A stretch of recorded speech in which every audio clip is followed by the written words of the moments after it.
Darío é unha... Ela está na ventá vendo todo o tempo de esa...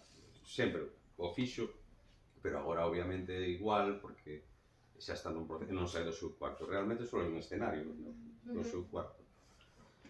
E Darío aparece na novela e claro, ela dende aí inventaba, dende pequena, dende cativa, dende adolescente, as vidas dos que, como dixen antes, dos pacientes.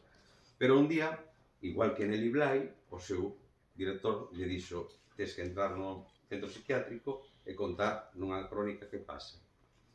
E descubriu a Darío ali. E a Darío, por que non o vira nunca? Porque nunca saía ao xardín. Era un tío que nunca saía ao xardín. E de feito, o que pasa que a primeira conexión foi cando o director do centro psiquiátrico lle presenta a Darío e o primeiro que lle contesta a Darío é: hola, chica Vermeer. Chica Vermeer? E entón aí empeza unha relación, no? El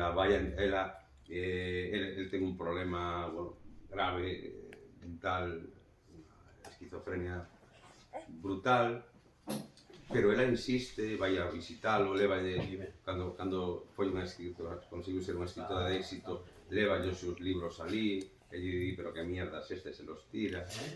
É unha persoa que ven dunha familia desestructurada, é unha persoa tremendamente culta.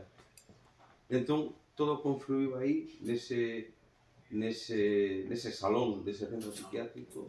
Creo que a relación que se establece foi el realmente quen lle descubriu ou quen lle contou o que lle facían a Lola, a súa tía ali dentro.